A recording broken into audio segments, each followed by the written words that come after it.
Muy bien, cuando hablamos de esta historia de Moisés, recordemos que Jetro lo había ido a visitar, su suegro, y se da cuenta que él está ocupado todo el día llevando adelante juicios. Posteriormente levantan hombres, levantan jueces para desempeñar esta tarea de liderazgo y de poder llevar adelante la ley.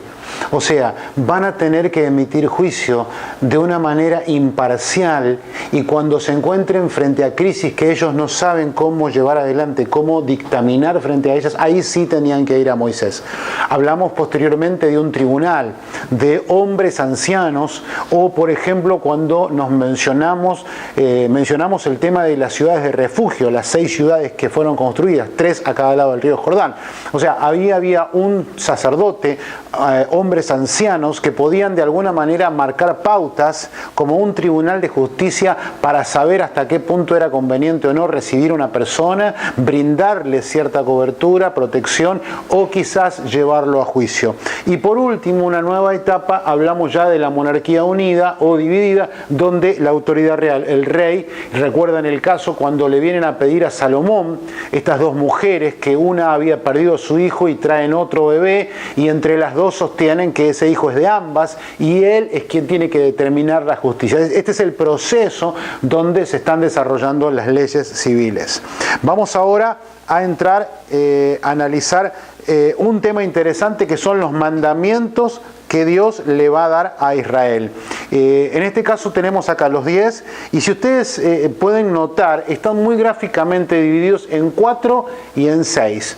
¿Por qué esta clasificación o división? Esto se debe a lo siguiente, que los primeros 4 tienen relación directa con Dios, o sea, no dioses, no imágenes, no tomar el nombre de Dios en vano, y acordarte del séptimo día, para ese día dedicárselo al Señor, el día de reposo. Y por otro lado tenemos 5 que tienen que ver con la sociedad, o sea, Dios está estipulando, hay una relación divina en este pacto, pero también una relación horizontal, donde el hombre tiene que tener cuidado de la gente con la que comparte. Por eso, honrar a padre y madre, no matar, no cometer adulterio, no robar, no mentir y no codiciar nada de lo que tiene tu prójimo. O sea, este código moral que Dios está instituyendo es en relación a Dios y también en relación al prójimo. Por eso, cuando a Jesucristo le preguntaron cómo se resume la ley, Él resumió estos 2 parámetros que tenemos acá. Es primero, amarás al Señor tu Dios con todo tu corazón, tu mente y tu alma, con todas tus fuerzas. Y el segundo, refiriéndose a los otros 6,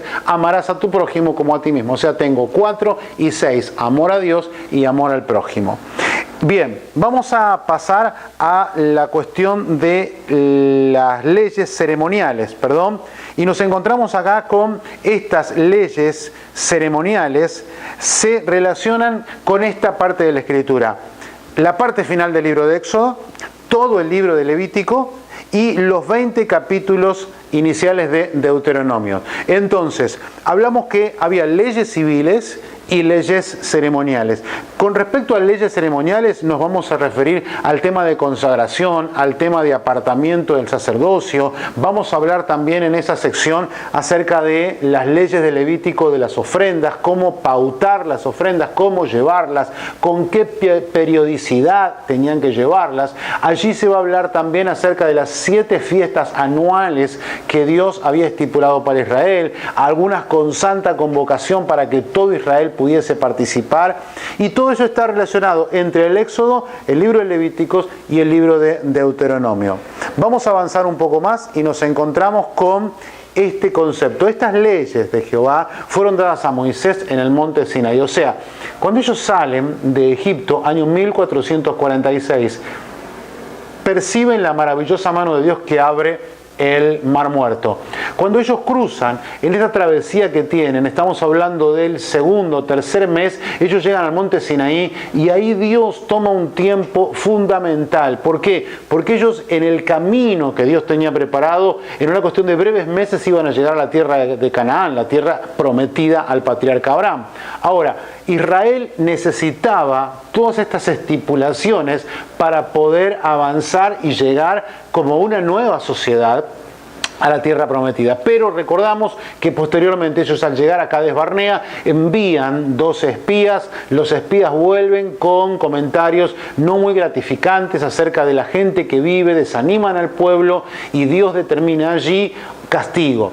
un año por cada día de duda, y como habían recorrido la tierra 40 días y dudaron de la promesa de Dios, fueron 40 años en los cuales estas leyes fueron fundamentales también, porque ellos tenían que recorrer todo este desierto, toda esta serie de la península, y necesitaban estipulaciones, si no hubiera sido realmente un caos, un desorden. Recordemos que allí también estaba la estipulación, si ustedes se acuerdan o pueden buscar información, el tabernáculo tenía una orientación muy particular, y si ubicamos el rectángulo del tabernáculo, norte y sur tenían que estar a cada uno de esos extremos 3 tribus y 3 tribus, y este y oeste también, 3 y 3. Frente al tabernáculo estaba directamente la organización y la tienda de Moisés y de los levitas. Eran los hombres responsables de llevar adelante toda esta organización sacerdotal y el traslado cuando movían de un lugar al otro el tabernáculo.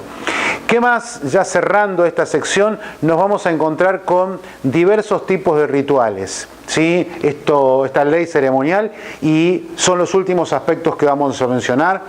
Estos tipos de rituales se referían a la consagración de sacerdotes. Recordemos cuando son seleccionados Aarón y sus 4 hijos, que son Nadab, Abiú, Eleazar e Itamar.